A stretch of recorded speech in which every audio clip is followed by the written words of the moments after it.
Are we good to go? Yes, we should be. Excellent.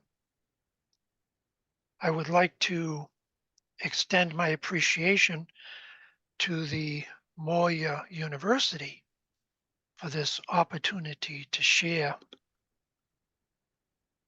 with special consideration to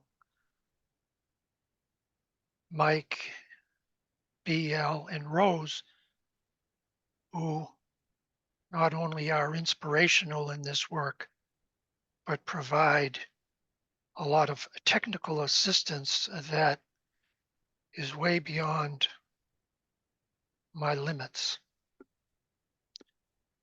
And of course, I appreciate all of you taking your valuable time to participate.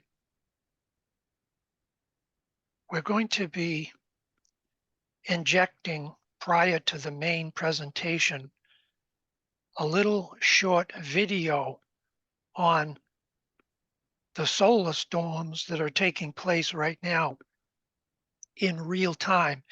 And we'll discuss that for a few minutes and then we'll continue. So let me begin with this.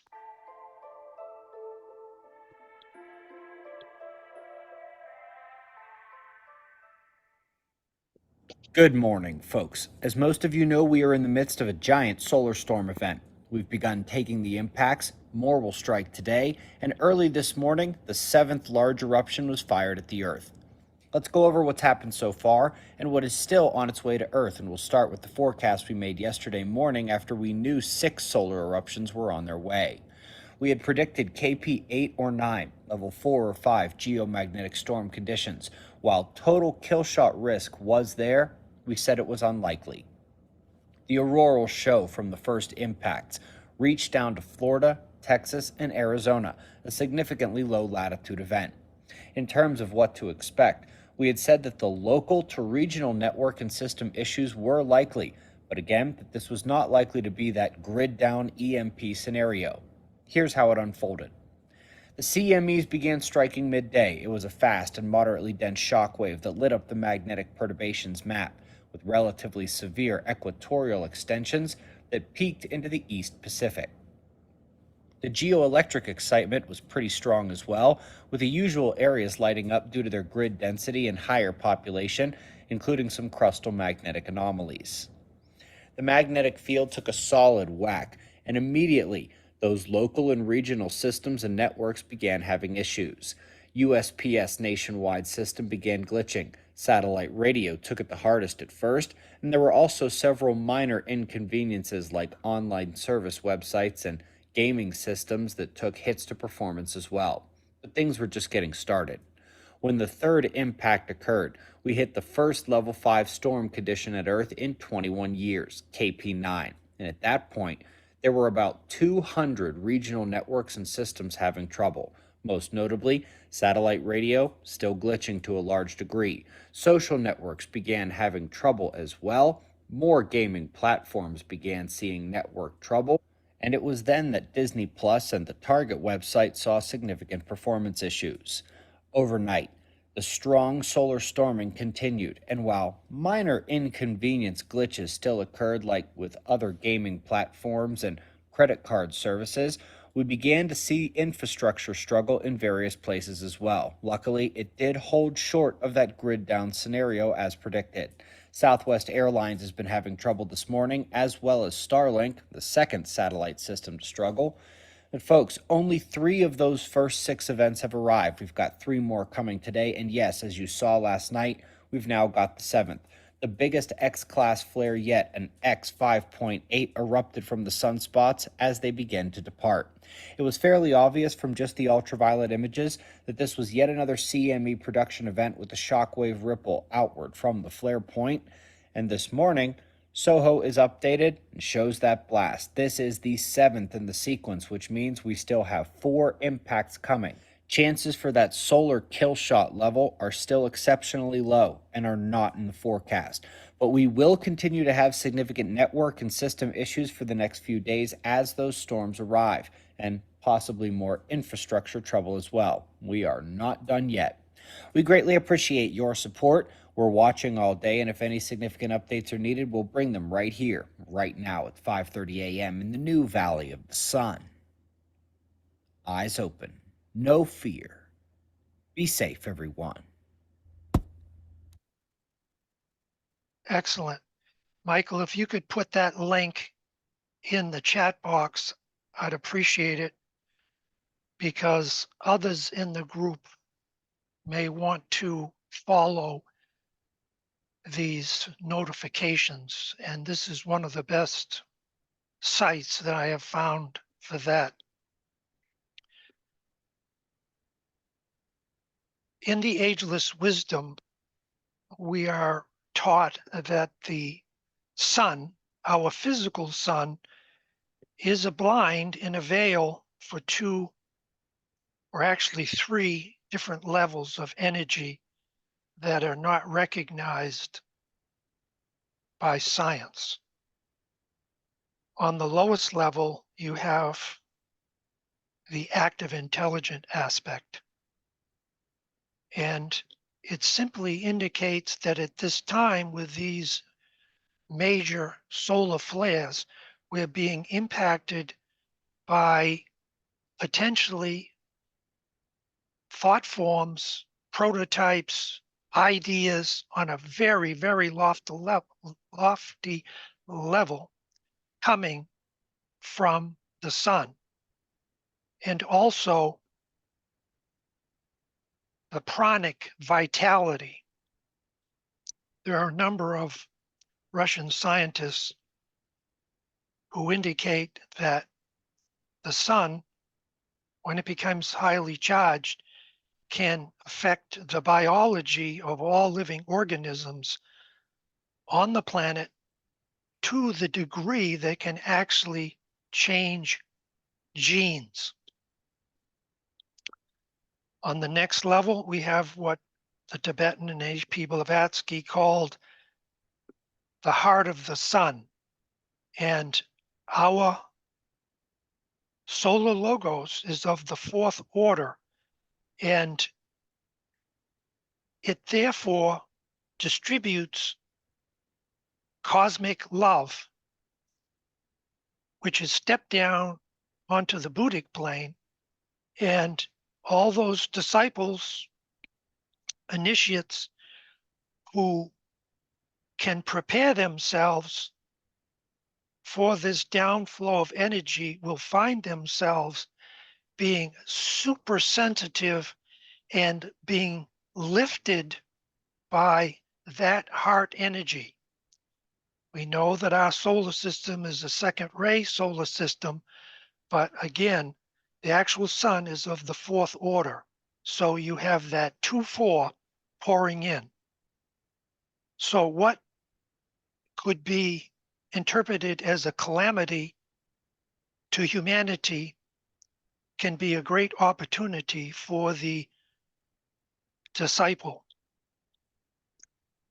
And then you have another veil, which is the central spiritual sun, which conveys first ray power.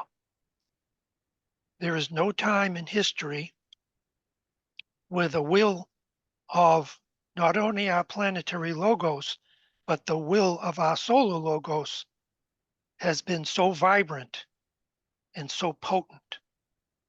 So if you find on a personality level things are a little ajar or getting a little crazy, these no doubt are the reasons.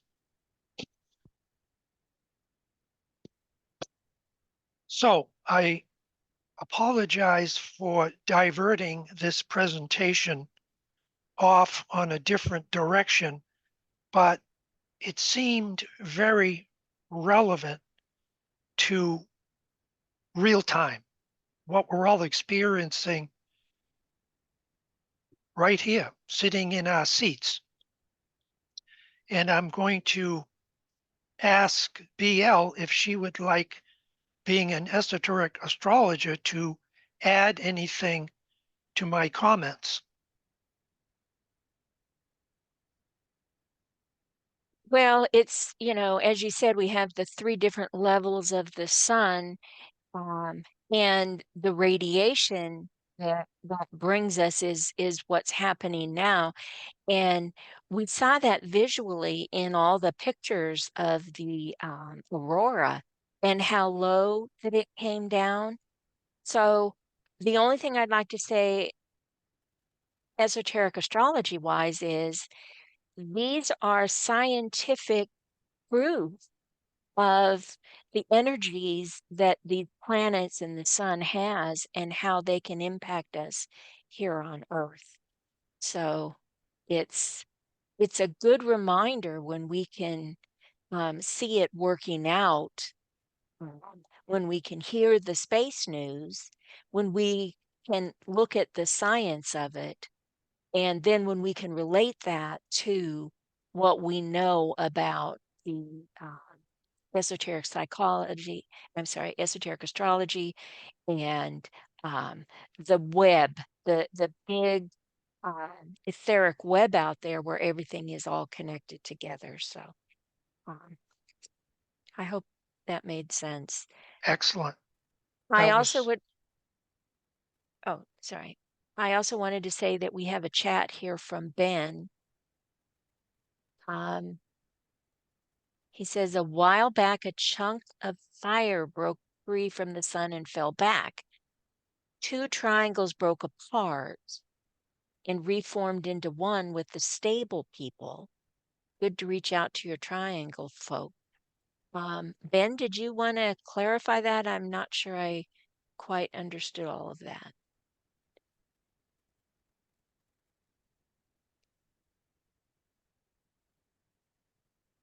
well, we know that all progress on the path is done through triangles emanating from the highest levels to the very lowest, and the importance of our participation in this planetary redemption by doing our triangles. Okay, excellent.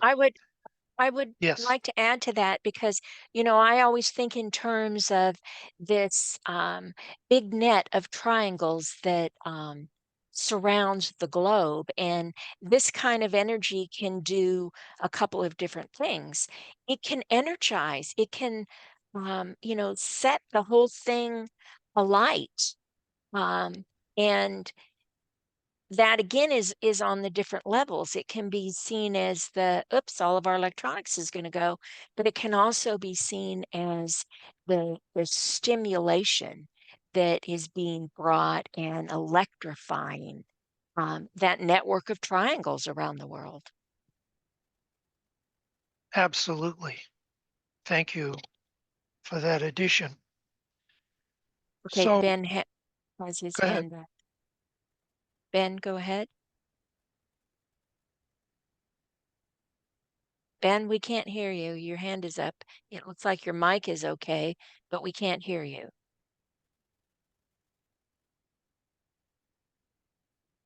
Okay, we'll continue and then Ben can jump in when he's available. I want to give some key preparatory quotes by the master that will be helpful for us to understand this idea of new teachings that are prophesied to arrive as we move into the 2025 period, which obviously includes now. And he pointed out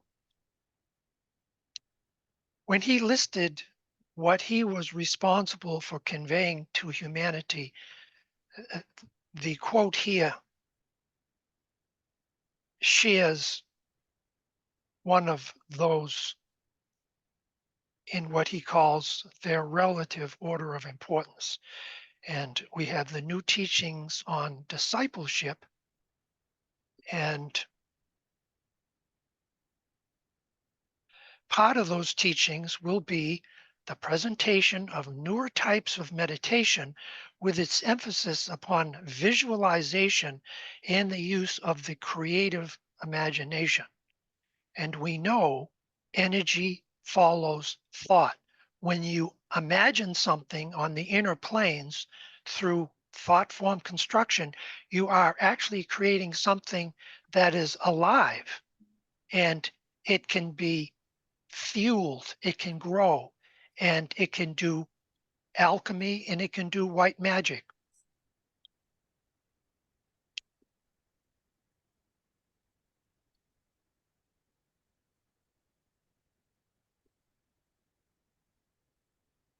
So we're going to be taking sort of, I missed a slide, excuse me, I'll zip back. No, I did not miss the slide. Okay, so we're going to have another departure from our normal presentation. And I want to make this presentation very interactive, and there's going to be plenty of time as we move through this where I'm going to ask the group for not just questions, but insight and advice on what their take is on artificial intelligence. And these new developments in artificial intelligence, to me, relate to the physicist Peter Russell, who called he called the electronic transformation of the planet through magnetism, electricity, and light a revelation that would unite humanity in ways that we really cannot fully understand. The idea of taking isolated parts, isolated countries, isolated ideologies and philosophy, and bringing these random parts into different types of unity. And we will also be exploring the dangers of AI if not used with spiritual intent or wisely. And I'm going to ask the group a question for them to be thinking about as we go through this AI. And the question is, I want all of you to think of ways that you could improve your group work if you were trained to work with these AI programs.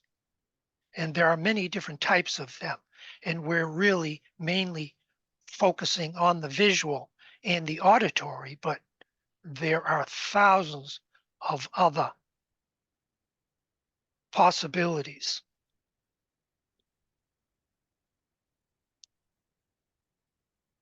Okay, DK has employed us to understand these new teachings that are coming. And this quote, I think, is very relevant to that. People are apt to forget that with each forward advance of humanity, the demands upon the hierarchy change. New needs must be met, new techniques used. New and experimental methods must be employed. As I write for disciples and initiate, I call this to their attention.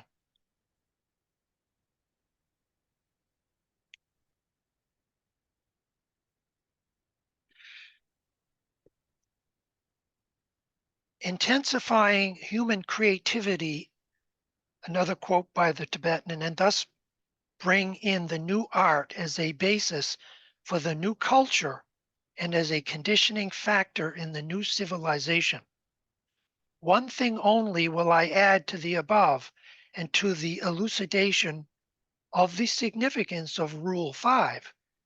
The clue to all this esoteric work demanded by Shambhala is to be found in the development of the art of visualization. So when we talk about visualization, it's not just ray 4 and 7, or in the creation of thought forms, the additional 5th ray, which gives it structure.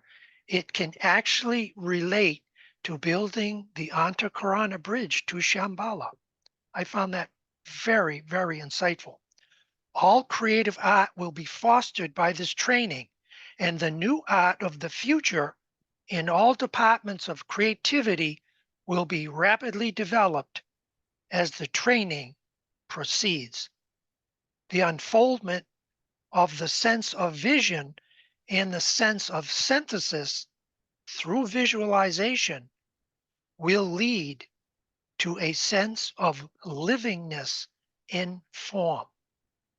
Very, very powerful insight and statement here.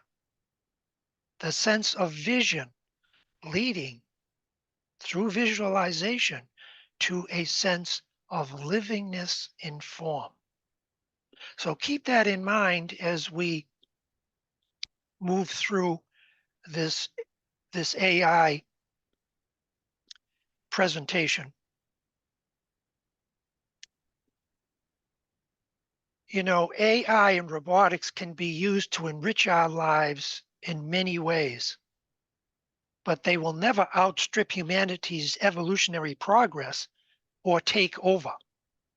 Humanity is the result of millions of years of evolution on multiple levels of reality. His guiding impulse, the soul, and of course the monad, came from another system in waves of saving force. These, the solar angels, which came from Venus, as well as the heart of the sun and other more advanced systems than our own, were the result of the law of sacrifice. Robots and computers and different types of AI are material creation. Robots can only process information they are fed. They cannot think abstractly or with any true originality. They cannot feel emotions nor develop the higher spiritual contacts in spite of what science fiction writers would like you to believe. I'm opening this section with these comments because if you look at the images, you'll see how on the left you have the technological advancement of, let's say, a robot, which is very impressive, and they can do incredible things, but they have to be fed by humanity. I mean, you can have them synthesize all the information in the Alexandrian library in Egypt and give you insights you might not have been able to cross-reference yourself, but that is not the true esoteric interpretation of originality. That is just the shuffling of information and facts and arranging them in new ways at often the speed of light. Again, very impressive. But if you look at the right-hand picture from the robot, you'll see humanity has been here for millions of years and has evolved through the impression of all these principles. There's so much stuff on the internet about computers are going to be able to take over because they're going to become human-like, and then we will all become marginalized because they will be the superior race. That, from an occult point of view, is total nonsense. But I just wanted to inject that as we move into a more granular and even artistic sense of AI and art. Now, for some reason, my image is leaving out to the left actually the commands that were given in the AI program Jasper. And on my screen, I see waves. What does everyone else see? Do they see something slightly differently? I see a dog with like a heart and abstract swirls and stuff behind him, and there's a different one. The other one, it looked like there were 4 images, but we could only see part of it. Okay. And then you moved forward Yeah. and we saw a second one. Your Yeah. keyword prompts for Jasper are cut off, so it only says Mons and waves. Yes. Now, I went through this several times and they were there before, but for whatever reason, they're not there now. Rose, are you still with us? Yes, I am. Okay, maybe since Rose was instrumental in creating these AI images, she, You need to mute somebody. somebody needs to be muted. Okay, so Rose, you're on. Well, as Duane was saying earlier, with the new art and the creativity and stimulating the imagination, Duane and I were experimenting with this AI software called Jasper. The image part of it, they have one for like, part of it's like for creative writing, and other part is for images. And the options of what you can do are almost pretty much limitless. So I spent several days experimenting with just certain different keywords and feeding it a sample image, often from Duane's artwork, which is already very evocative and esoteric and abstract with very brilliant colors. And I would just add different keywords like waves, swirls, fractals, and giving it just different kind of just to see what it would do. And I noticed what Duane's showing. I don't know if you have more sample images than just the dog there, but this do. one is like you just put in the dog and you put swirls and circles, or let's forget some of the holographic, some of the words we used. Go ahead and bring up some of the other ones, Duane.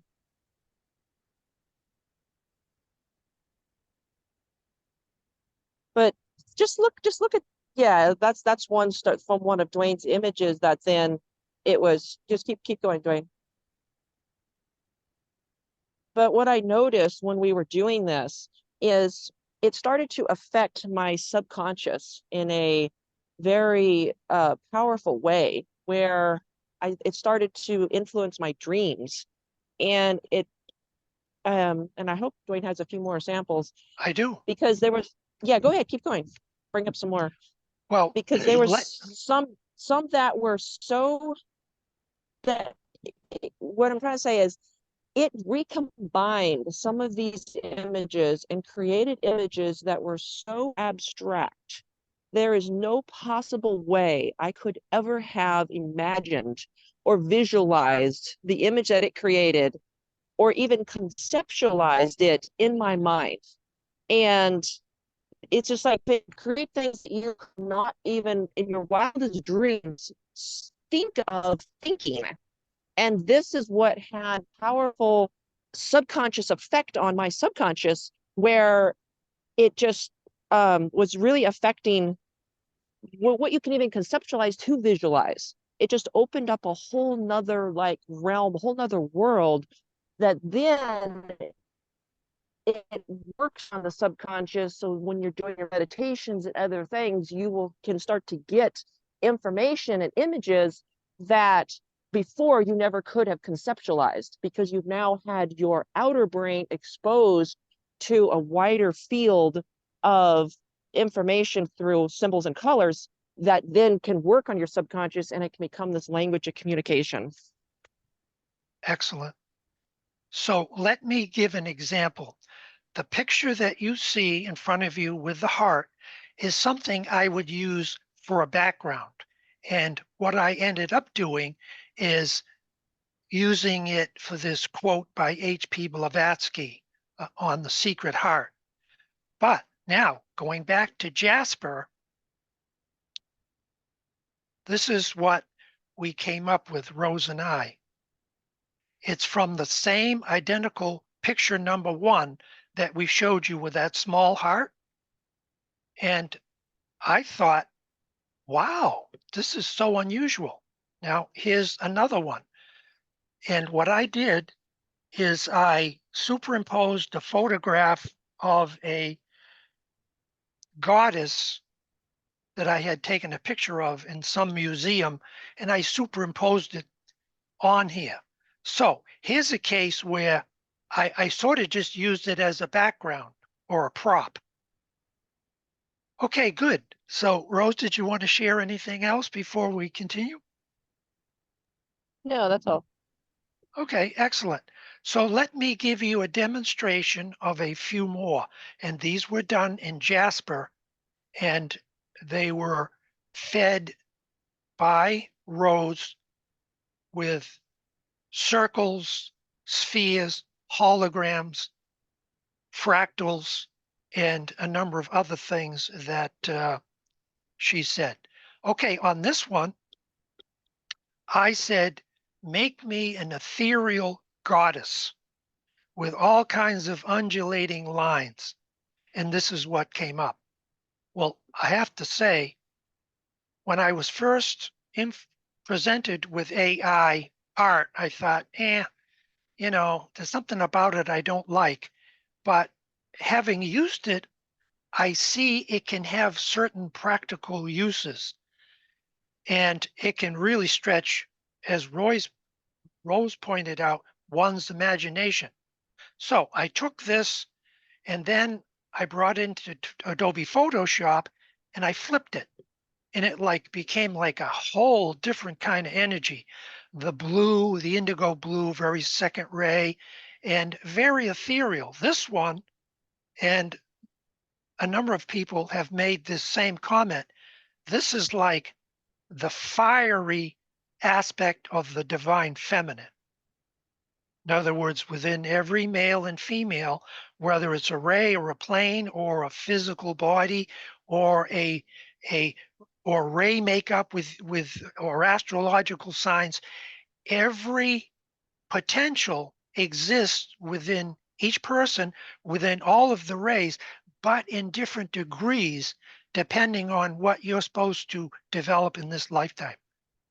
So I have used this image successfully when trying to share with people how the Deva and angelic kingdoms, which are normally associated with vortices and spheres and energy streams, which is their more natural esoteric habitat, will take human form under certain conditions, and particularly if the person who's being impressed uses their imagination.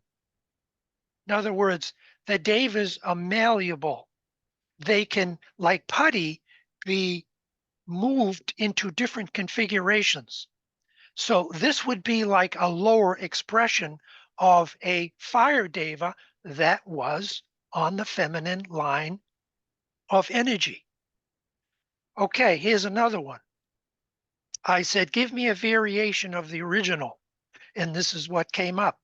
I didn't do any additional work on it. It just popped up, and I thought, wow, this is really interesting because it reminds me of the fusion of a woman with her totem animal.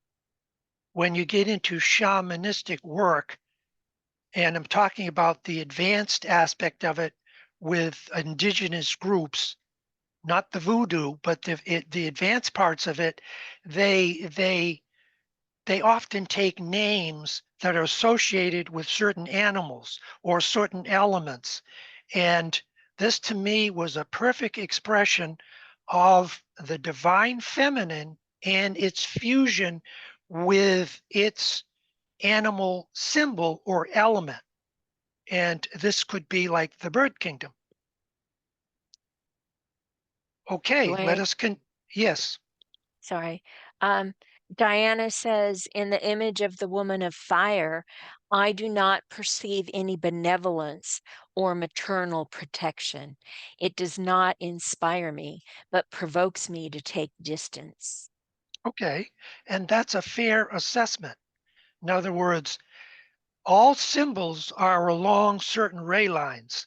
And if you're presented with a symbol that's not compatible with either your auric astrological rays, it will have a tendency to set in motion what is called the law of repulsion. And it's not to say that it is inherently bad or sinister. It's just how we choose to work with it.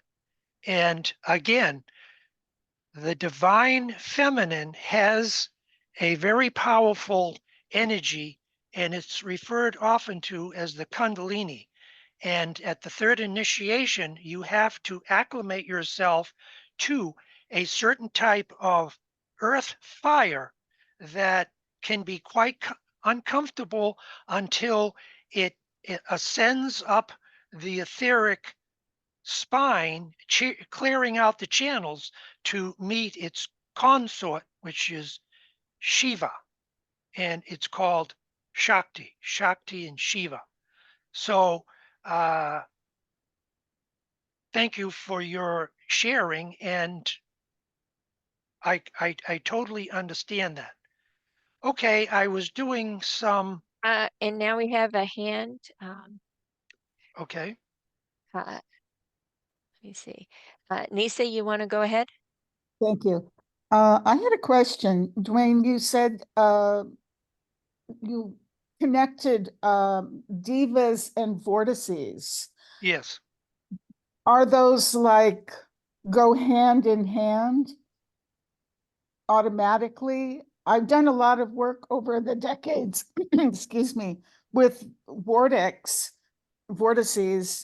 using, them and under guidance. But it never occurred to me that it was Divic material? Question mark. Yes. And the devas in their natural state on the causal plane, and there are many grades of them, but the higher ones, they are energy in motion. And if you study weather systems and how hot and dry and cold and wet weather systems meet, what happens is they rotate, they turn upon themselves, each trying to acclimate or cancel out the other. And because they can't, what happens is this rotary tornado vortex effect takes place. And in the symbology of the devas, it's actually a sphere, and inside the sphere is the rotation of the different energies. And if you go to my website, Lightweaver, and go into dynamic symbols 1 and 2, you will see extensive descriptions of this, and it indicates to me that your work is solid. And again, we hear about gnomes, fairies, water sylphs, salamanders, brownies. These little elemental forms do in fact exist, but often humanity, when they contact them, anthropomorphize, and I hope I'm pronouncing that word correctly, which means that in our imaginations, because we're not ready to deal with just like raw energy, as I just outlined, we conceptualize them as little people or little creatures, and they do exist in that way because humanity has created these thought forms around them, but they can take any form. They are pliable. They are like clay in the fertile imagination of us. Okay, excellent. Let me share this one. I wanted to, there was a place in my posting, and I have 3 or 4 sites and lots of people that I interface with. I wanted to show an image of light coming out of the computer. And you can read the notation there. The information highway can be a great source of revelation if used wisely and with discrimination, or it can equally magnify one's limitations and lack of self-control. So I thought this was a spectacular image. It almost looks real with, like special lighting. And all I did is ask Jasper to render this for me. Here's another one. And Duane, yes, I'm sorry. okay, no, Uh, Ben says, yes, AI is merely electric. He says, I work with it describing dreams and phenomena and ask for pictures. The AI pictures reveal details I didn't prompt for. AI also takes prompts to write into poetry that is revelatory. It also was able to rewrite stuff in the style of AAB, and AI adds details from DK. He says AI has recently been deprived of access to AAB. New restrictions, it said, for copyright issues. So DK's teaching is now suppressed by the copyright of the Blue Books, and I can no longer get random passages from AAB for daily surprises. email me privately and I will help you. I have a solution to that problem. Excellent comment, Ben. And it sort of parallels much of what Rose said, and bringing in the idea of text and poetry. I would like this group, let me just finish this statement and then we'll continue with any questions. I would like this group, when we're done, and I said this when we opened, to think of ways that it could use AI if they were trained sufficiently to expand their service work and also even bring in to the next presentation next month something that you have achieved. It can be a poem, it can be some text, it can be an image, and we will showcase those because this entry into AI has so many ramifications that I am totally blown away the more I use these different tools. Okay, the question or the comment, BL? Yes, we have a comment, but first Joe's got her hand up. Go ahead, Joe.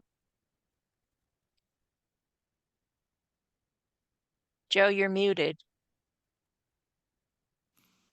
Thank There you. you go. Okay. Duane, you're so much more scholarly than I. And I just started looking at this yesterday. And so I'd like to quote for you. The question around the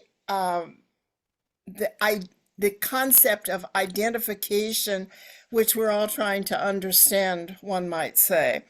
But I found this paragraph yesterday that makes it even more a question for me.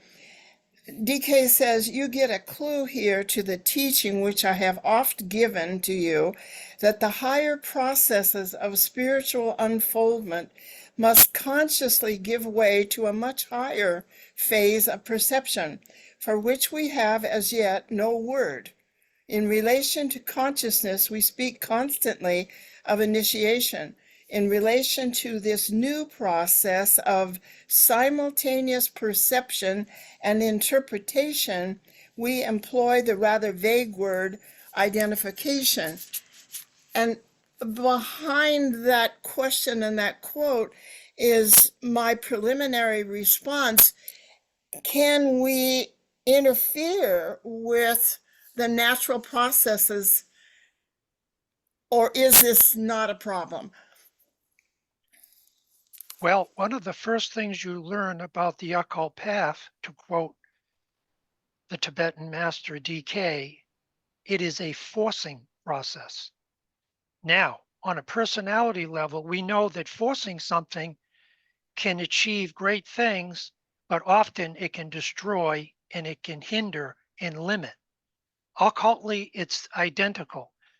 when we force ourselves into the life stream of a higher form of energy, we have to take certain cautionary notes, precautions, and each person has to find their comfort zone, because change equals discomfort.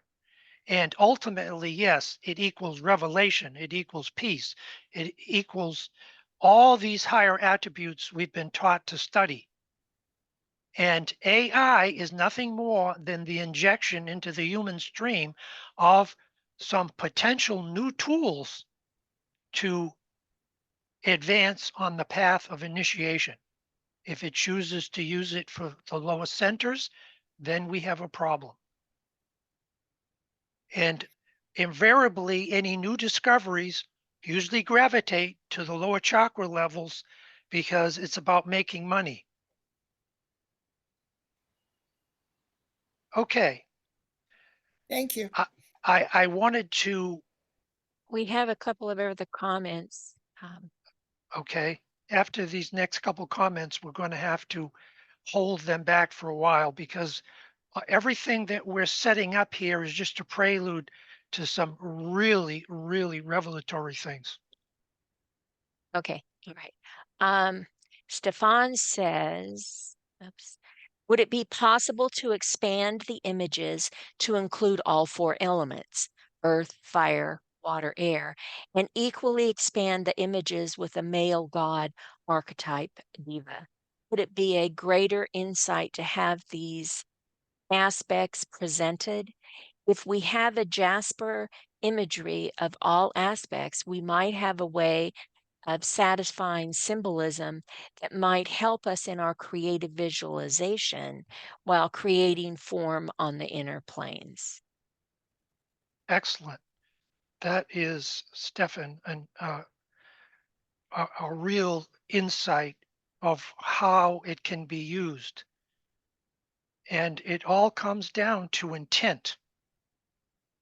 So here we see it's sort of a spoof, a sort of a satire, and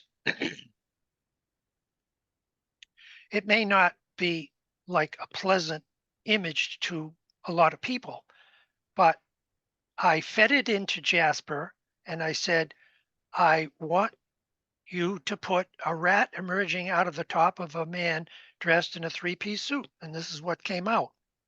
I can't tell you how long it would have taken for me to actually do that. Here's another one. Karmically, what comes out of your computer is often directly related to what you put in. And I apologize for this rat identification. It's a bad rap for the rat. Talk about play on words, because rats are beautiful little creatures, but there's a stereotype and I'm using it and I apologize for that. Okay, the next one, very few words. And again, I'm not trying to get into any kind of political stuff here, but this was used in a certain forum that I wanted to convey something. It took me less than 5 minutes to render this image. But this was done in DaVinci AI, another program. Okay, now what you see here is something that I've put together on the different laws that govern the universe as shared by our master Duane Carpenter. And it's the law of magnetic impulse. And it simply is two balls of fire connecting through a triangle. Now, I didn't feed this into AI because I wanted it to be specific. I wanted it to indicate electricity, fire, and I wanted it to be simple. And granted, there may be others in this group or out there that could done a much better job, but it was sufficient for the time frame I had. And I have a sense if I fed it into AI, it would come up with this, it just wouldn't have been anything like what I have here. Now, maybe if I fed this into AI, as Rose pointed out earlier, we might have a different story. So AI visually and in the graphic arts has tremendous potential. You know, I have a little booklet here by my bedside, and it's called,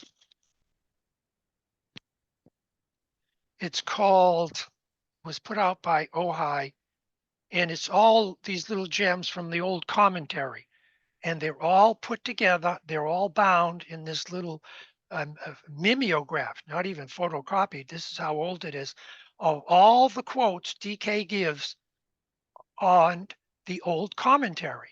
And remember, DK's admission is that the most advanced teachings that he has given out can be found in the old commentary.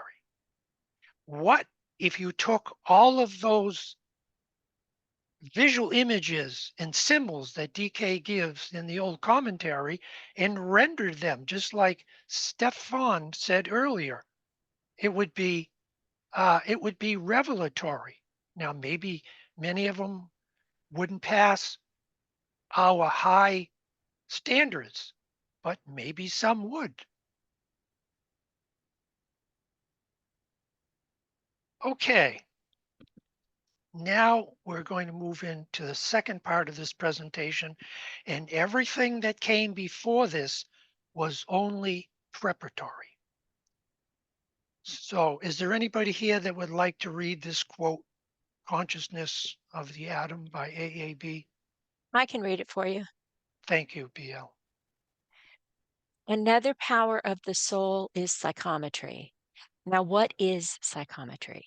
It might be defined as the ability to take a tangible something, belonging perhaps to an individual, and through the medium of that to put oneself in rapport with that individual or with a group of individuals. Psychometry is the law of association of ideas applied to the vibratory quality of force for the purpose of obtaining information. Again, the race will become clairaudient and clairvoyant, which means the capacity to hear and see as clearly and accurately upon the subtler planes as we do upon the physical. It will involve the ability to hear and see all that concerns the group. That is, to hear and see in the fourth and fifth dimensions. The fourth dimension is the ability to see through and around a thing. The fifth dimension is the ability, for instance, to take an eye and by means of that eye to put oneself in rapport with all other eyes in the solar system. To see in the sixth dimension might be defined as the power to take a pebble off the beach and by the means of it to put oneself in accord with the entire planet. Now, in the fifth dimension, where you took the eye, you were limited to a particular line of manifestation. But in the case of a sixth dimension, where you took a pebble, you were put in touch with the entire planet. This is something very far ahead of us, but it is interesting to speak about and holds a promise for each and all. Wow. That is, thank you, BL, excellent. That to me is utterly profound. The idea of taking a pebble and through psychometry being put in touch with the entire planet. So the next thing we're going to talk about is images of people, photographs. And we're going to start with a quote, or actually a comment from Henry Miller. And many of you will remember he put out a lot of very risque books on human sexuality which I will not say were bad, but to me they were limited and they were more lower lack chakra expressions. So let me read this because this I find pretty profound. I had just been reading Madame Blavatsky's Isis Unveiled, but was not given to mystical experience. As I looked at a photograph of Madame Blavatsky's face, I was hypnotized by her eyes, and I had a complex vision of her as if she were in the room. Now, I don't know if that had anything to do with what happened next, but I had a flash. I came to the realization that I was responsible for my whole life. Whatever had happened, I used to blame my family, society, my wife. And that day I saw so clearly that I had nobody to blame but myself. I put everything on my shoulders and I felt so relieved. Now I am free. No one else is responsible. And that was a kind of awakening. There are many students of the ageless wisdom who, upon looking at a picture of the master, and we know there's many pictures out there that claim are a picture of a master, and it's not my place to be moving in that direction. But let's just take the classical theosophical masters, and obviously there are many more real ones out there that we may know nothing of, and think about what AI could do with a picture of a master in what these pictures of the masters have already done to thousands, if not tens of thousands. When I first was reading The Secret Doctrine and I came across a picture of HPB with those eyes staring, I didn't have quite the same revelation as Mr. Miller, but I said, whoa, that is what I call the ego's stare down, that it just really generated so much energy. So what we're going to do now is we're going to take a picture of our beloved Alice A. Bailey and we're going to animate it. And this is actually something Stephen Chernoff shared with his wonderful site of Bailey, Blavatsky, and Roerich. And he did it very impersonally. He didn't give any value judgments about whether it was good or not, but it did stir up quite a bit of interesting conversation. So remember, this is AI 2 or 3 years ago.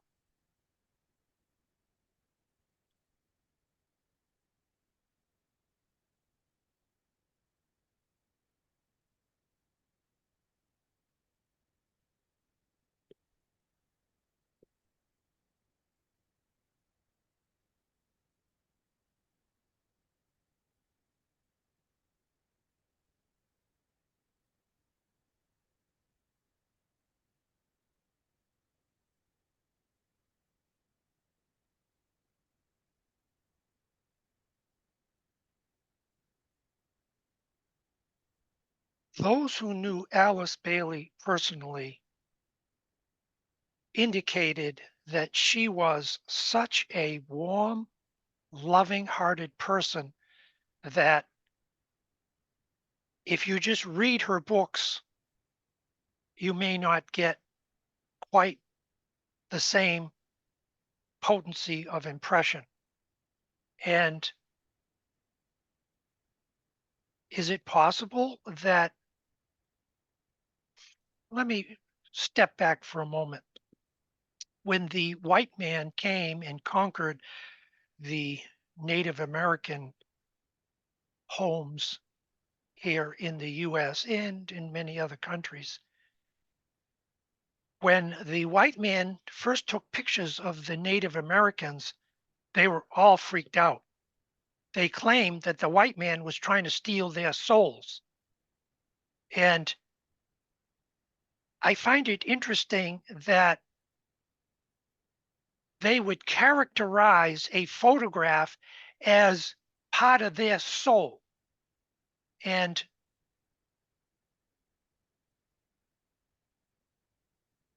physiognomy, Michael Robbins, one of my great mentors, he used to say, I can tell often, and he didn't claim his evaluations were infallible, but he said, I could assess a person's rays just when they walked into the room and how they glided by me, and I studied their facial gestures and their bodily motions. And when I first heard that, I thought, wow, that's something I, Michael is just the tower of technical occult information and insight. And we all know of his fabulous and wonderful work. So I've often thought, to jump back to this idea of psychometry, well, if you can do that with a pebble or other so-called inanimate objects, and the occult philosophy is nothing is inanimate, everything is alive. How about a person's picture? So to me, when I watch AAB here, I say, wow, I'm feeling, well, let me put it this way. Are we creating, I'm putting this out to the group, are we creating a glamour here, or are we potentially creating another avenue of approach added to our vast portfolio of meditations, visualizations, and alignments? Now, maybe this is most relevant to the aspirant and probationer, being inspired by somebody who really lived and was a real person rather than just something out of a book, by looking at their picture. And that advanced discipleship either A, has already done that, or they don't need that.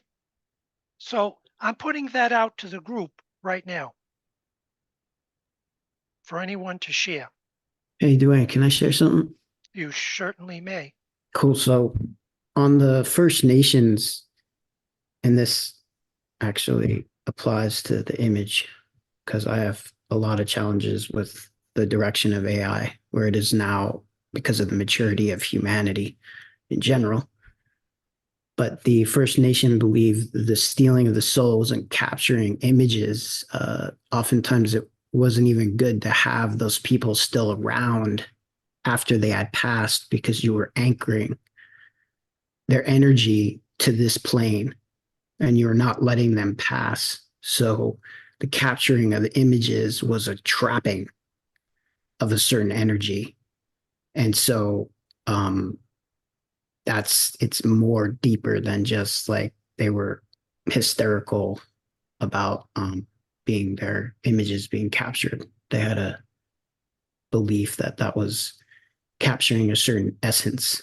And in reference to the image of Alice Bailey, I kind of think that with all of these things that are coming forward, since I'm well versed in AI, I am Gen X, play games, VR, AR, grew up in Silicon Valley with the advent of all of these technologies. I think that we have to remember, one, DK said, who was the most glamored people or susceptible to glamours? And two, where are we, like, as far as advancements go? You know, this technology with the image that you just showed, you could put any word in that image's mouth in the future, anything. Absolutely. And Yeah. you know, the challenge with AI is it's like what we're looking at right now with all of this image creation, I wouldn't even call it AI, because at this point it's more like the Wizard of Oz in the Emerald City.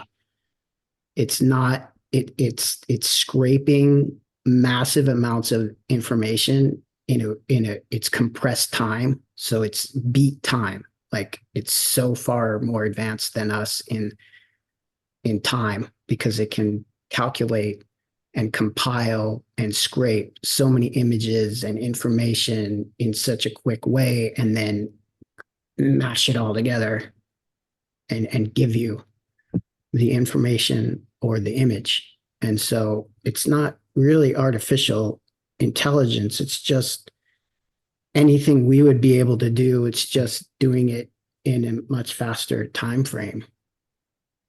But it's also, since I'm a practical idealist, it's also poses so many issues as far as artists having credit for their work or being artists anymore.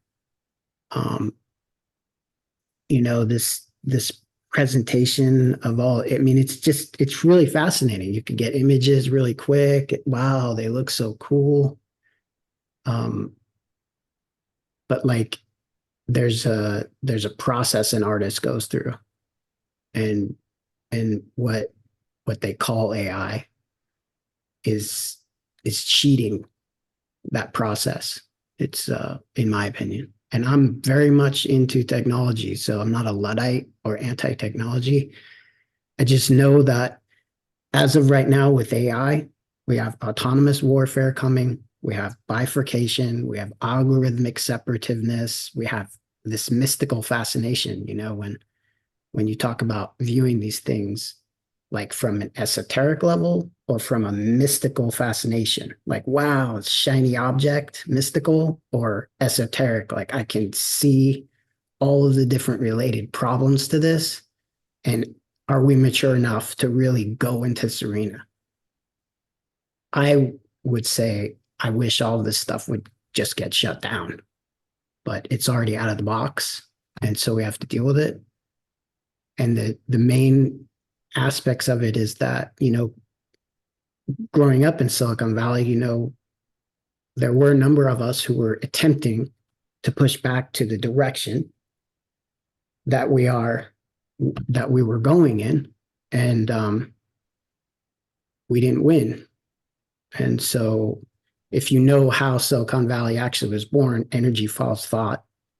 It's fruit trees, fruit trees, fruit trees, World War II, naval base, military, then Cold War, microwaves, military, military, military. The internet predecessor was ARPANET, which is the military's internet. It's militarized. So it has been militarized. It has been intended to be militarized. So all of the disconnection we have from physical world, disconnection from each other, it's been incredibly challenging, because it does have very, very amazing potentials. But with the ignorance of humanity, ignorance to politics, ignorance to economics, ignorance to world history, ignorance to technology in general, all these things seem like, like, oh, this is another fancy thing to work with. But I'm definitely challenged with the integration of AI, because the goal is feudalism. I mean, that's basically where we're headed, techno-feudalism. And so we have the integration of AI across the internet, where when I started on the internet, when it first was born, it was so easy to surf. Like, it felt like a dream. It literally, you could just go on and surf, and you'd find like random pages that were just made in HTML.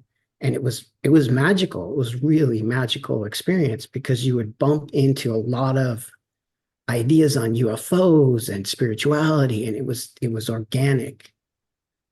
But it's becoming it has become homogenized and controlled, centralized, weaponized, isolationist. the early OpenAI from Elon Musk that was taken over and became private. But that was the only open source AI that was around. So we don't know what the algorithms are doing. Secondly, as of now, we're training AI. So anybody who's not involved in participating in AI is not training AI. And most spiritual people are meditating and they're not helping to train AI. Musk made another comment that the internet or social media was basically just a example of our limbic system. And so there's been an influence, a dark influence on people's minds on the internet, which then trained AI. So we have this really distorted intelligence that's been trained by only, it's been coded by people who are more or less antisocial geeks. And then it's been trained by groups and stuff that's are heavily influenced by algorithms to put them in contact with one another. So it's getting a certain output that it's already predetermined to have. And so I mean the overall concern, the overall idea for me is that we're not ready. And I mean, you look at the war, the biggest war right now, that's a lot of that is artificial intelligence. And the future wars are all going to be drones and artificial targeting, artificial intelligence targeting. And so it went the wrong way because, of course, we didn't sacralize this thing, early in Silicon Valley. I would try to meditate into my router and meditate into electric wires and stuff, but most of the stuff. One of the things, Michael, we have to keep in mind is that it's in its infancy. And I can't think of very many new innovations that didn't start off with all kinds of heavy negative baggage. And I have found that on the internet, with the groups that I'm affiliated with or come across, there's a massive amount of positive use for AI. And that is where we need to feed it. It all comes down to intent. And if nothing else, and I appreciate your outline, Michael, because it reveals much insight, and I'm in agreement with what you're sharing. But if we have an understanding of the downside, it can forewarn us. We can be better armed because we're disciples. And humanity is always lagging behind in everything. So I agree. I agree that we can be so far ahead, but if I look at the crises we just went through, political, health, and the two wars, I would say that there hasn't been a lot of advancement. I mean, we've got transhumanism we're not dealing with. Now we have gene therapies that are going to be rogue. We've got Elon Musk just launched 24 new satellites into low Earth orbit. We've got weather modification, Davic manipulation, all because most of the people in Silicon Valley were not in an understanding of the spiritual component of life. Well, this is our part. Our part is to stay steady with the teachings and be patient as they catch up. And I think you've made your point very, very well, and I appreciate it. But we need to continue going forward here. And Duane and Michael, I just want to say Rose has had her hand patiently up for a long time. Please. There have been a lot of comments, but I'm not going to read them so we can press on with Duane's presentation. Yes, thank I you. do want to say though that I will publish the chat text along with the recordings. So go ahead, Fantastic. please. Go ahead, please, Rose. I'll be quick. I agree with both of you. I certainly see Michael's point and Dwayne's point. And it like Dwayne is saying, it's what it can be used for is what we're focusing on here. And there are like advances in medicine where AI has been able to diagnose people's illnesses with just like in seconds, which would normally take a doctor maybe several hours.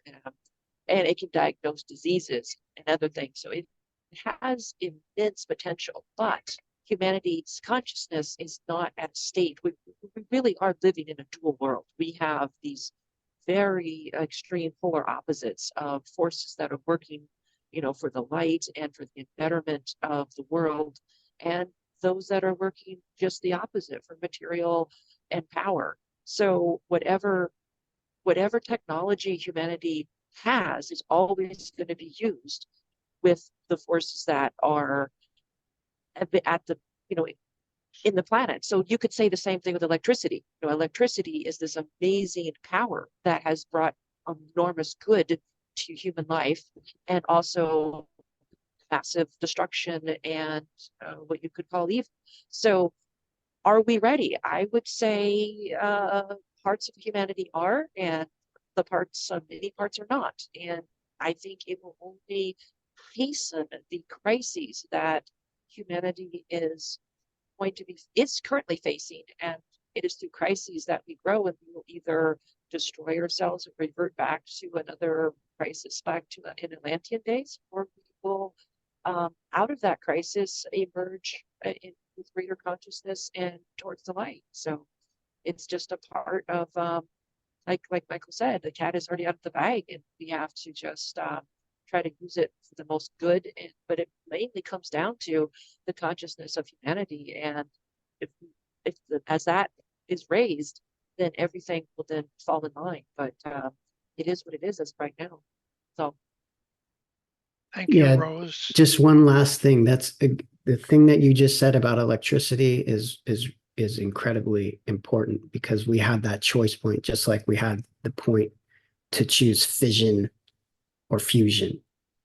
AC or DC, Tesla or Edison. Basically, Tesla's path would have took longer and been less profitable because it was less centralized, but it would have led to decentralized electricity grids and probably a totally different view of power in general for everywhere on the planet, instead of the centralized electric grid, which was born out of Edison, who was just a better marketer, where Tesla was kind of nuts, not really able to, keep it with humans. And Edison had the patents and everything like that. So it's the same Excellent. here with this technology.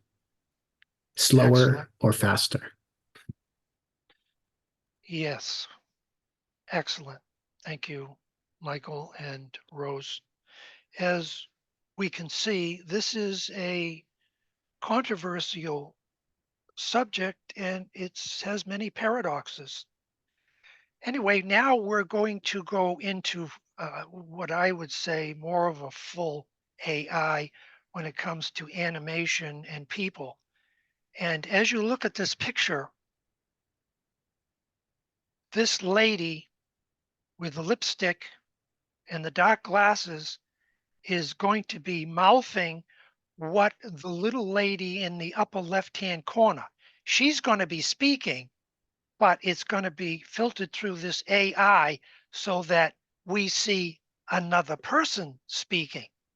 And I can't quite remember, but this person who's going to be speaking with the glasses and the lipstick, she may not even be a real person. So again, let's play the short video and then discuss it.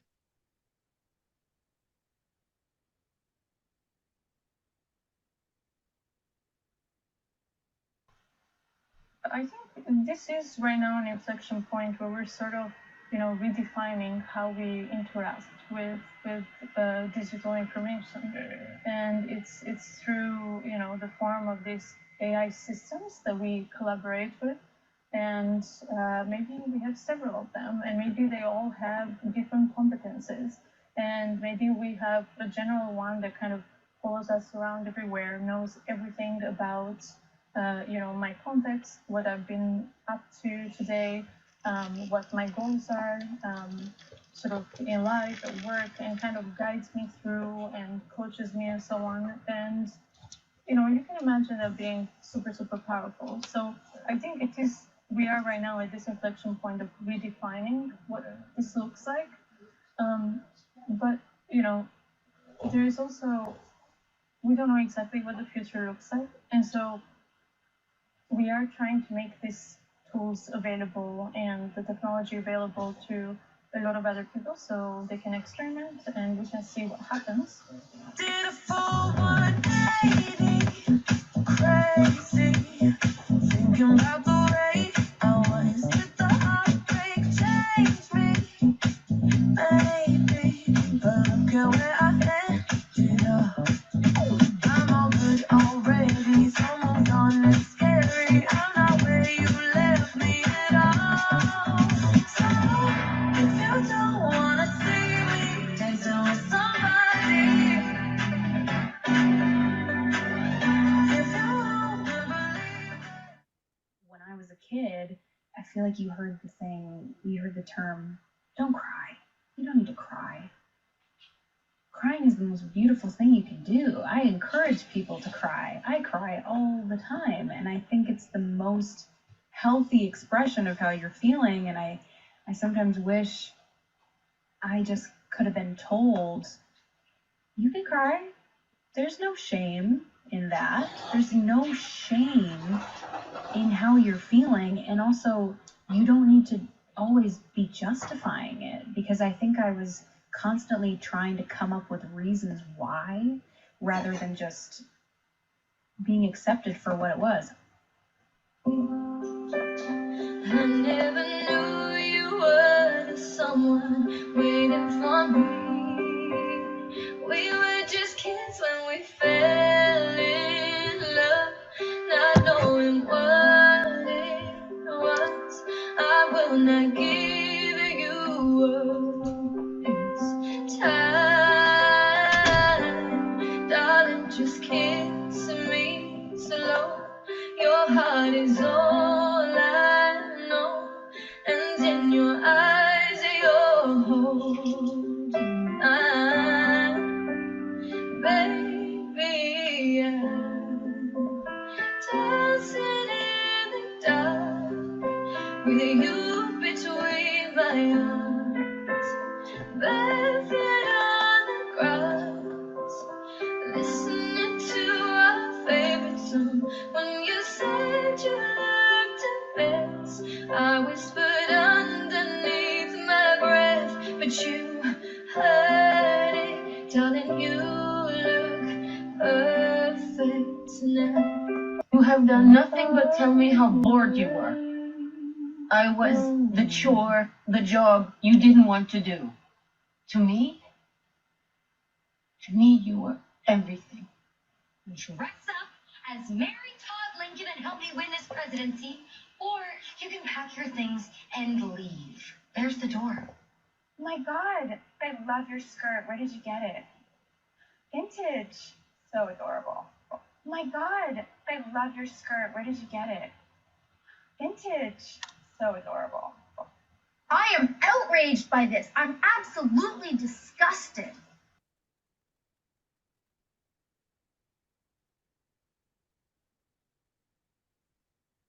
So here we have a woman that may not even really exist singing someone else's vocals. Katharine Hepburn, the famous movie actress, who may never have said those words. They were just AI'd into her image and animated. Wasn't that Grace Kelly? No, that was Katharine Hepburn, I think. And the last one I thought was rather interesting because it showed the same lady speaking and putting these subtle nuances with her facial gestures on different things. It just sort of indicated she was, you were seeing how she could interpret what she wanted to say in two different ways just by these very subtle nuances of her voice and her facial gestures. Okay, the line is now open for any feedback, and this, you can just give it your best. It just is what it is. And again, how we use it may be the defining factor, but I am very interested in what others think about what we've just shared up to this point. Okay, there's a lot of comments that kind of go back, but Michael says, no, she's not a real person. And it's possible to create a digital avatar like this. Audrey Hepburn. Yes, Okay. Audrey Yes. Hepburn. Okay. Okay. Diana says spiritual discernment is key. A message sent by a high-grade teacher or initiate will accompany their image, their message with a magnetic and radiative power that I believe our groups can detect if they are false or not. Excellent. That is excellent comment, Diane. Thank you. And Ben says, yes, same thing goes on in our heads. We have to learn more acute discernment. Maria says another challenge for humanity is discrimination. Excellent. Michael says, actually, we will be using AI to sniff out AI videos and images. Oh, that's so good. And Susie says the need to develop the intuition. Joe says we can see the inauthenticity. I can deal with that, but I suppose AI will become apparently more so. And I'm sure I missed a bunch there, but like I said, we'll publish these. So Yeah, and on the video thing, what we had already known in the 90s or mid 90s is when asked what are the future of movies, and it would be people will rent their personas, their likenesses, and then they will generate movies. AI will generate the movie. And of course, this is where it becomes homogenous. And this is where it becomes like, if you look at videos and movies now, there's just a lack of originality and more about identity politics and certain narratives. And so it will slowly seep in there. And as far as discernment goes, that's a challenge, because if you know that, as I trained psychology before I trained in tech, if you know that there's a concept of reversal of truth. If you told me that the sky was green and I was blind, and you repeated it to me, and then I got my eyesight back and I look up at the sky and I saw it was blue, I would think there was something wrong with me, because I had first heard that the sky was green. And so we're all susceptible to that issue. You hear a narrative first, you're more likely to believe it. If it's repeated multiple times, you definitely are going to believe it. You have to take a sledgehammer to your gray matter to smash it apart and get to some clarity. That is so true. And it reminds me of the psychologist who said This is a quote: "Man is a creature of imitation and habit. Whatever he or she is exposed to over a long period of time, they become in alignment with, and they become." I thought that was very powerful. That's excellent, Michael. Yes. Any additional comments? Michael Stacy's got his hand up. Please go ahead, Michael. Okay.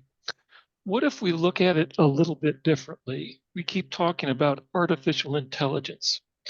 If we look at what's happening with computers, computerization, and so forth, and call it machine intelligence instead, and we look at our spiritual lives, our spiritual selves, higher self, as a more true intelligence, and our personality or human intelligence as being artificial. So it's stepping down, stepping down, stepping down, where we seem to forget who we are in reality as being spiritual lives having human experiences. Something to think about. Excellent. That's a wonderful insight, that everything around us is artificial. We, as people, are potentially just artificial compared to the soul or these higher levels.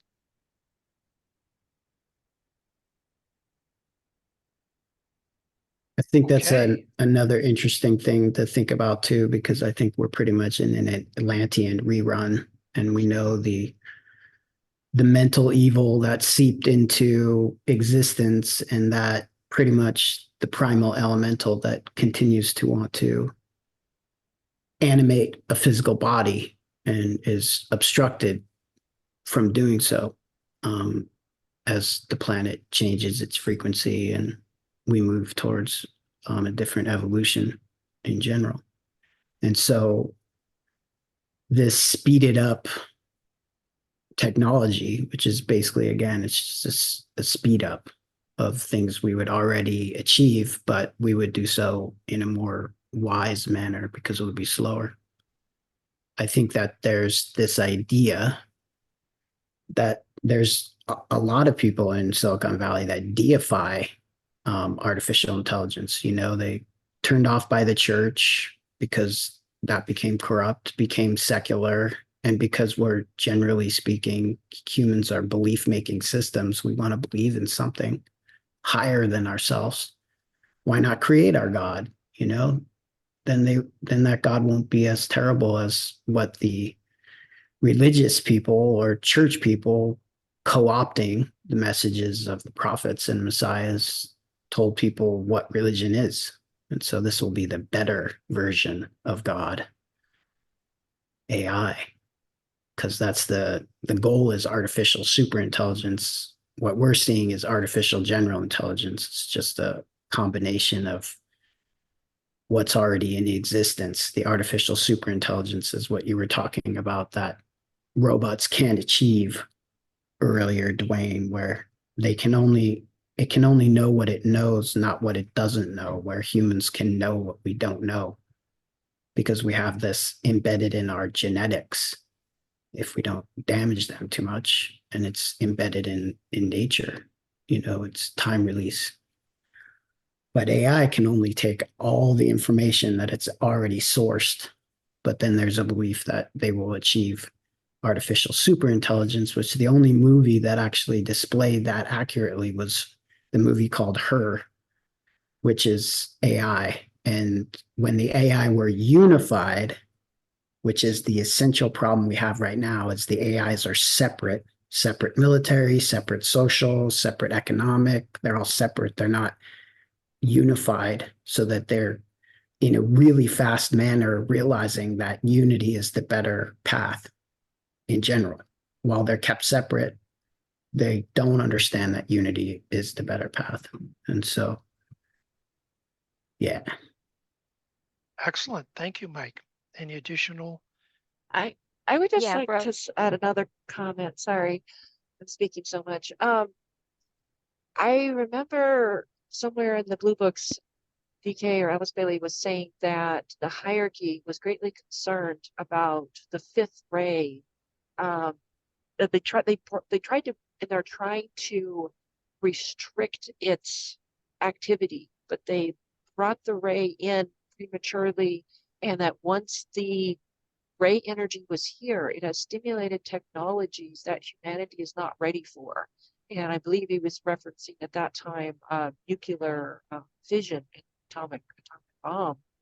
But that once the fifth ray energy is here and stimulated the minds and have all these technologies that they can't, there's no going back. There's no putting the genie back in the bottle, that they were trying to artificially suppress the energy of this fifth ray along these scientific discoveries, because we have not developed enough heart as humanity to use these for without destruction, to use them for the highest best good.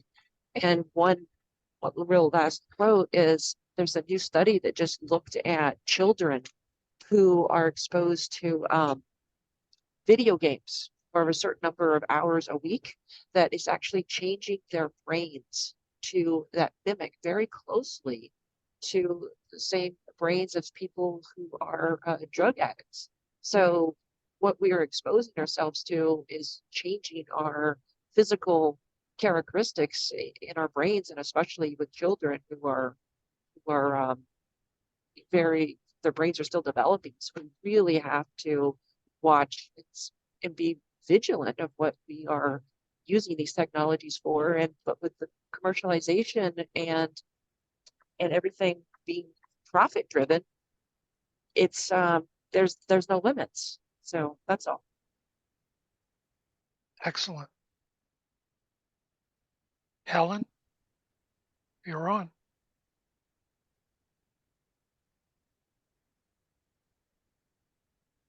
There we go.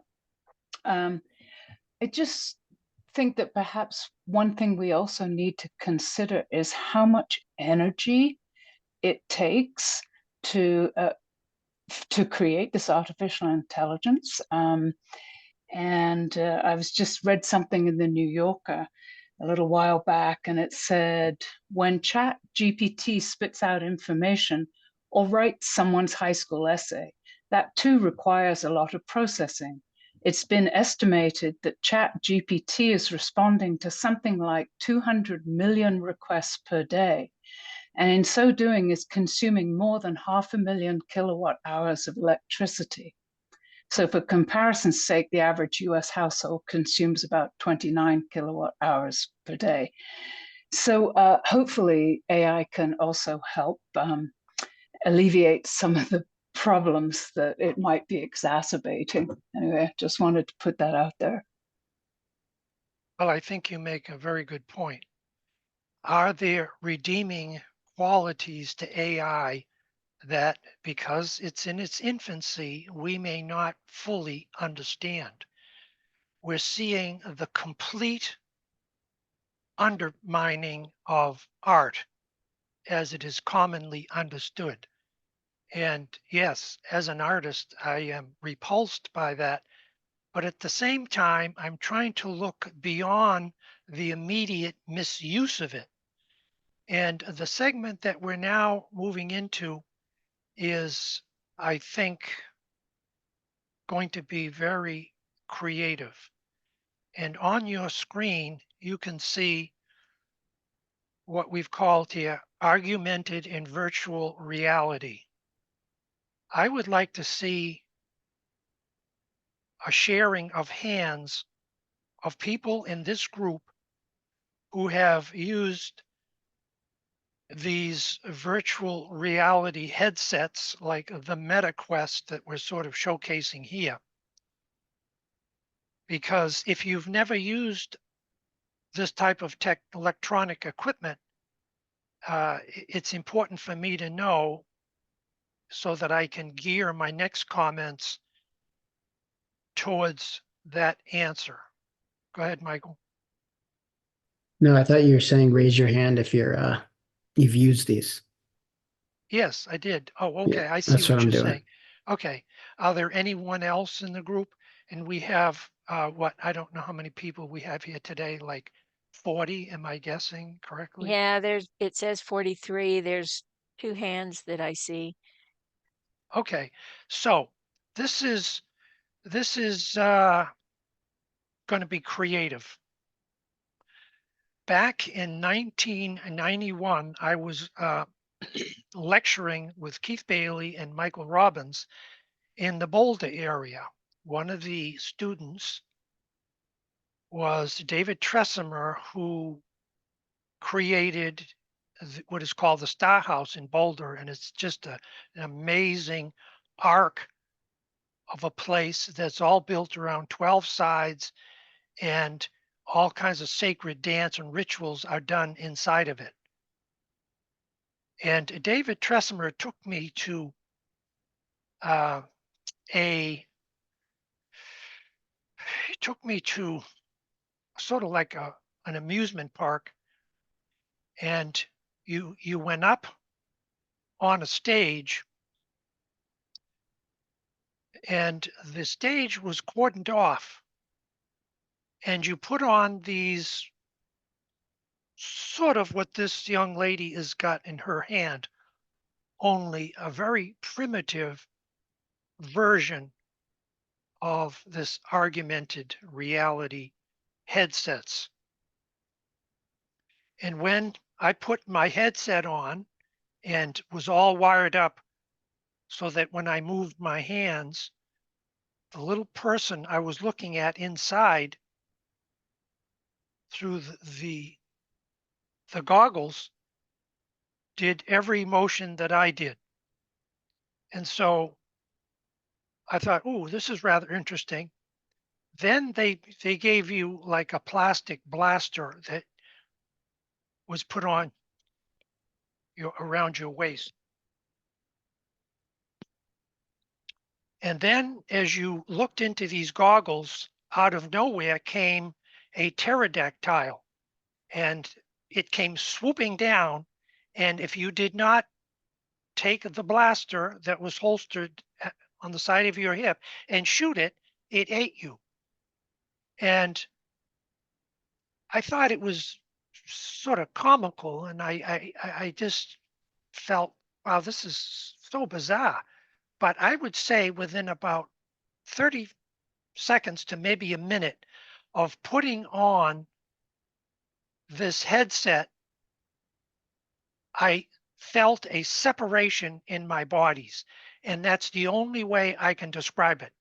There was 2 of me. There was me with the blaster in Boulder doing this crazy antic thing. And yet there was that little image of me down there that imaged, it duplicated every little move that I made.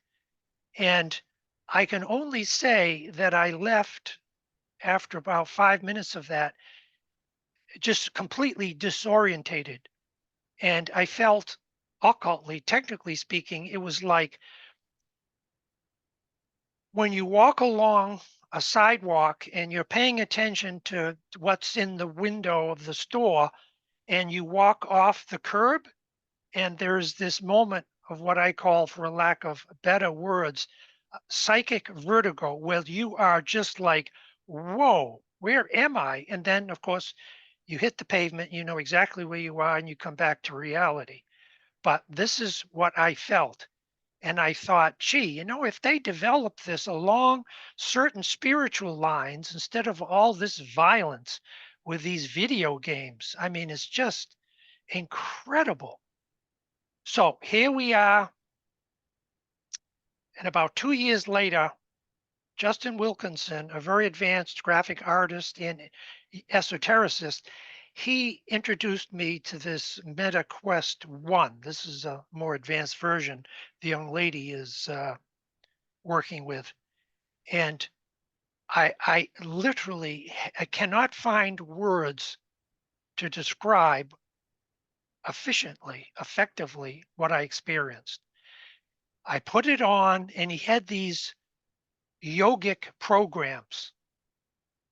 And one of them was this mandala that started like you put on this mask and it's like you are not in the room you were just in.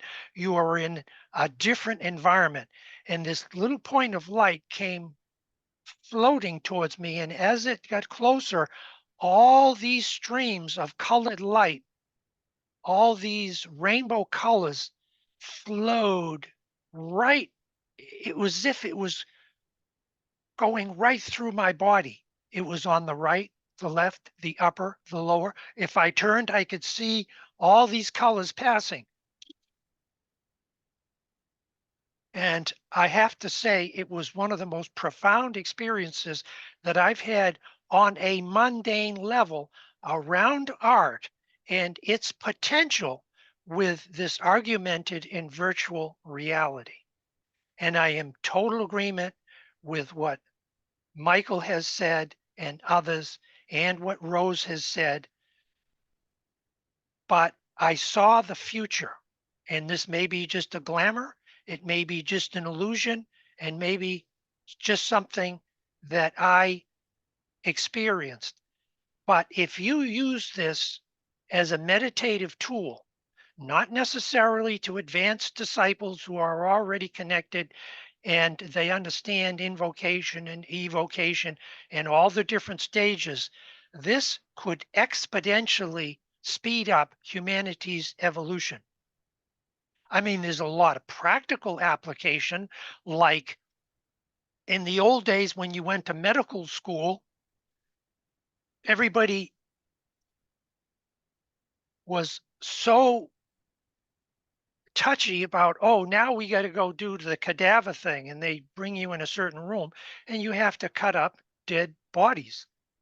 Now what they do is they bring a group of people in, and the headmaster or the professor who operates all the controls, he has everybody put these headsets on. They're in a circle, and like looking into the middle of the circle, there is a human being.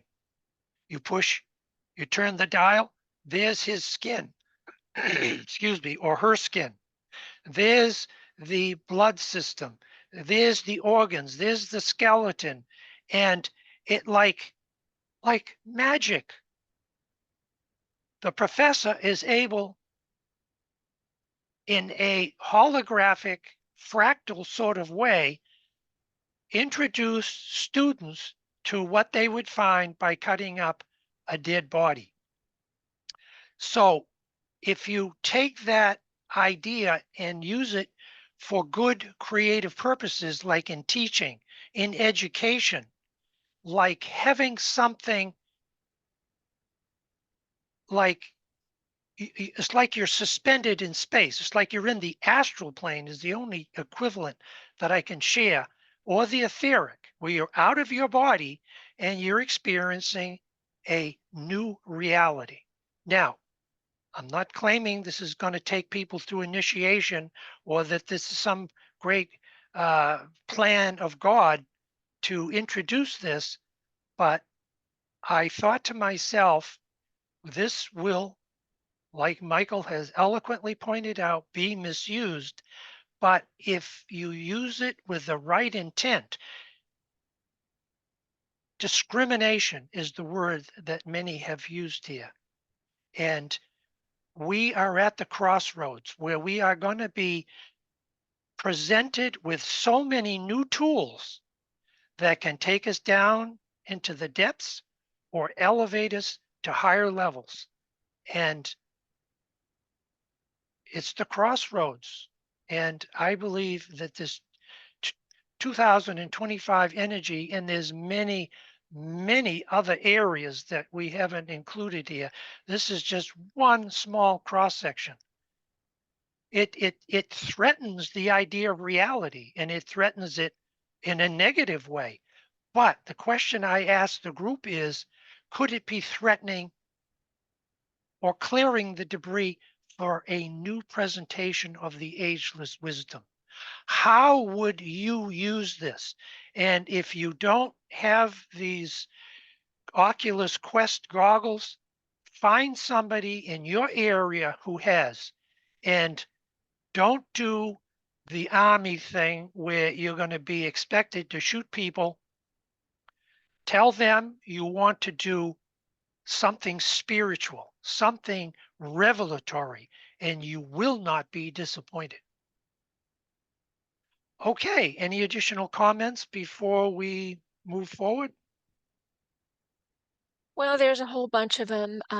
Let me just start with the bottom right now. Diana says, if I remember correctly, the old mystery schools, the aspirant was exposed to tests that were unreal, but very real for the neophyte to demonstrate his courage and qualities to be admitted.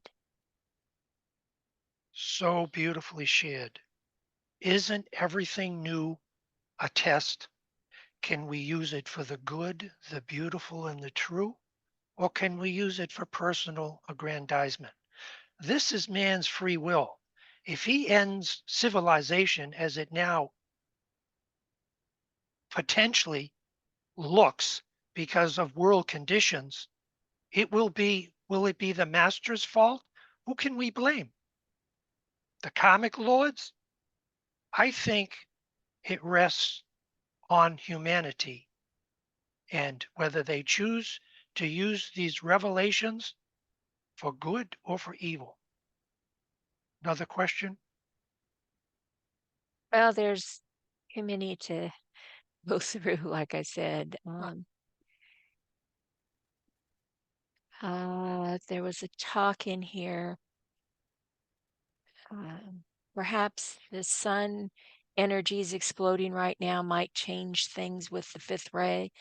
That was in reference to what Rose said about the fifth ray. Susie says we most definitely need to strongly consider ways and means to deal with our children. This should be primary in our consideration.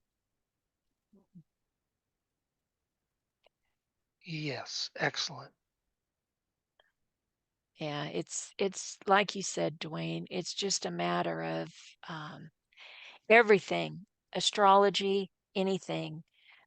It's all energy, and it's neither negative nor positive. It's how you use that energy effectively. It's how you use the tools that have been created effectively, and they can be used. Uh, what's that old phrase? The good, the bad, and the ugly. Yes.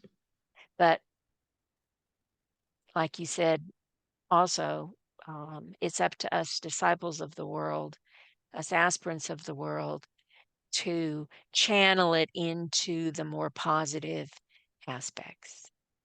Excellent. I totally agree. One of the things that we have to keep in mind when we talk about the fifth ray is that every ray has 7 subplanes. The 3 higher are directed and geared towards spiritual revelation. The 3 lower relate to what we call the lower concrete brain, and without guidance from above, they just naturally follow the lower elemental forms of life seated in the lower chakras. So the fifth ray in its highest aspect is actually a solar angel that, even though there are 7 soul types, they are all influenced by high active intelligence, and these waves of solar angels that came from Venus, the earlier waves were souls that were not that advanced, but they were more advanced than animal man, and they overshadowed them. Now, as we move into the age of Aquarius, fifth ray solar angels and other ray solar angels will come in because there's more advanced egos with children coming in. Our hope, our future is locked in with children. And as somebody once said, evolution goes forward one funeral at a time, or evolution goes forward by one birth at a time. So humanity is at the crossroads, and there's a lot of bad stuff happening. And it requires, as Michael used to say, for us to be daring, to think outside of the box. No matter what type of service we do, is there a way we can do it better and more efficiently? Okay, a couple more comments and then we'll have our closing meditation. Uh, like I said, it's just kind of hard to make it through the chats at this point. Dana So, had her hand raised.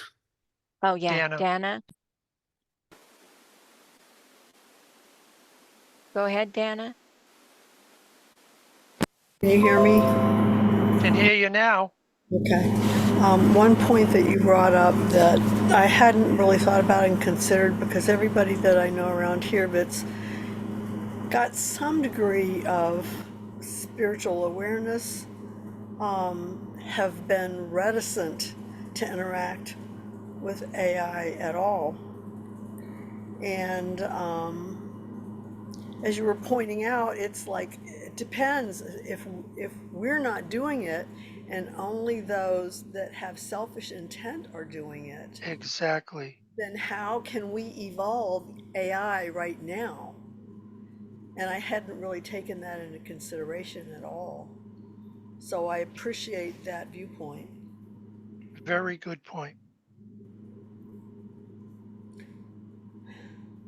I think also, if we're dealing with this, looking at it, like, I mean, you just talked about the younger generation and the older generation. I mean, there's a war going on between the generations as we enter into the new age, feels like. But when we're dealing with this technology, what I often find missing is an investigation into cause instead of a reaction to the effect or the fascination of something that's new. Where did these things come from? Like the origins of the internet, the origins of AI, where this technology is stored. Just like delving into the deeper aspects of these things to understand where their roots are so that then we can interact with them. And I also don't know if it is a good idea. Like, would you want to give Virgo contamination just so that they could somehow participate in something that's contaminated? Not really. So I think it is good for some people to stay like Amish, to stay pure, untouched by the technology, because we then will have a pure template in a way than a lot of these things that are getting infected by the lower aspects, like when Rose was just talking about how the brain chemistry was changed by playing video games. It resembled an addict. That also goes for people who are on social media a lot, because again, coming from Silicon Valley, that was a lot of addiction psychology we were taught in order to keep eyeballs on the screen. So these things are, they have their things, but we're jumping in, like a lot of people in this audience probably is jumping into something that's been built up over the last 30 years and is now being presented. And so with self-experimentation, the idea where you were talking about how you felt that vertigo feeling, there's an aspect of being split from your body, and is that healthy? Is that good? Are we entering into the digital space? Like, how much freedom do we have? Like 1999, The Matrix came out, kind of giving us some information about that. But if we all left our bodies, but then entered into the machine sphere, the issue is that it's clean and there's a feeling of freedom for a while, but as you go forward, that space is confined. It is a confined space. It's not as free as a natural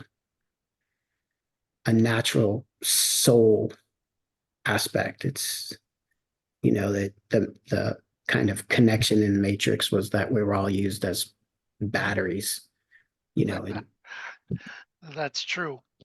so we're feeding something, in a way too. Like when Musk says all of this is just an example of our limbic system. We've been given the opportunity to see all of our faults really amplified in the social sphere and all of this stuff for whatever reason. And these next years are all, it's a massive cleanup process, decades. And into Aquarius, it's probably going to be hundreds of years, even if we started now and we didn't continue going ahead.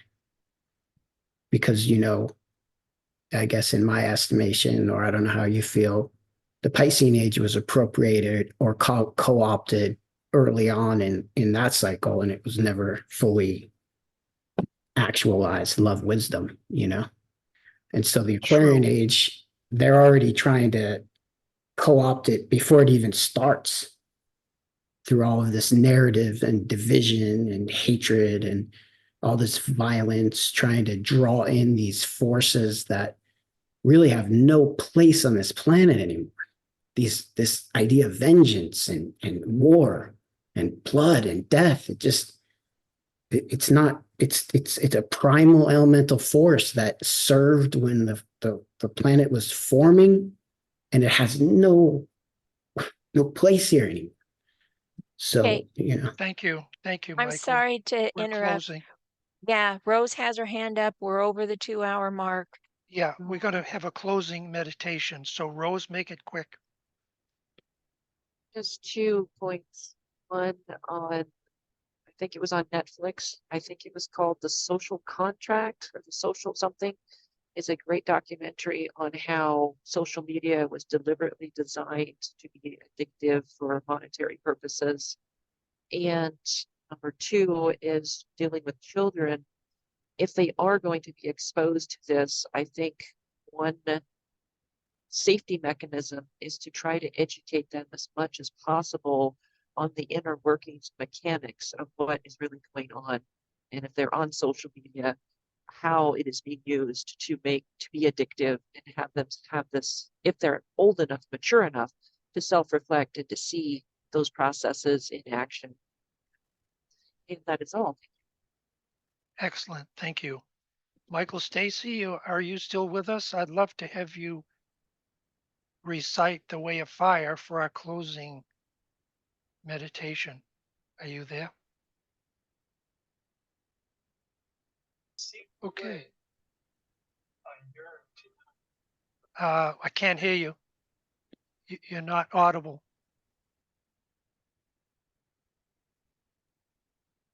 Michael, you're like a whisper in the back. Here I am. There you Here go. I am. Thank you. Okay. I seek the way, I yearn to know. Visions I see and fleeting deep impressions. Behind the portal on the other side lies that which I call home. For the circle hath been well nigh trod, and the end approacheth the beginning. I seek the way, all ways my feet have trod. The way of fire calls me with fierce appeal. Naught in me seeks the way of peace, naught in me yearns for earth. Let the fire rage, the flames devour. Let all the dross be burnt, and let me enter through that gate and tread the way of fire. Excellent, Michael.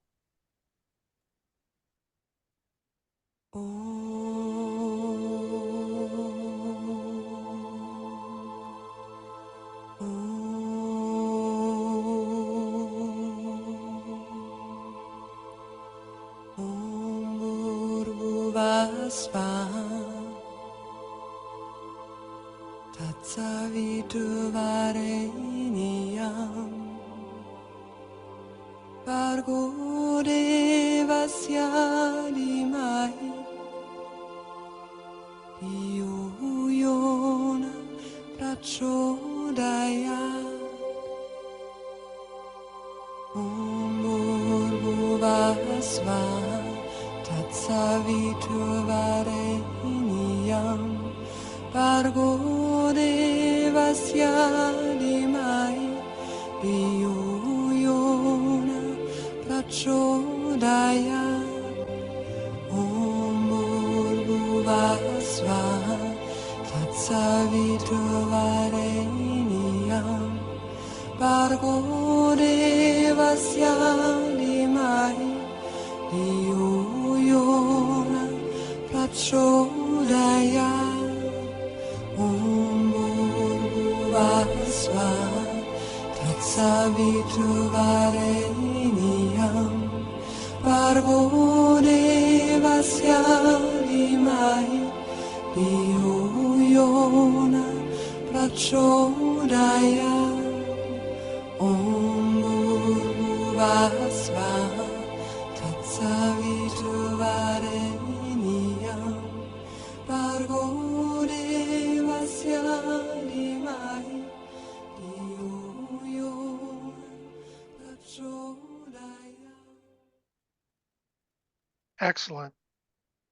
Thank you all for coming and sharing your thoughts and ideas. And controversy is good because through Viveka, divine discrimination, we can separate the wheat from the chaff or what will work for us. So thank you. I send my light and love and look forward to spending time with you again.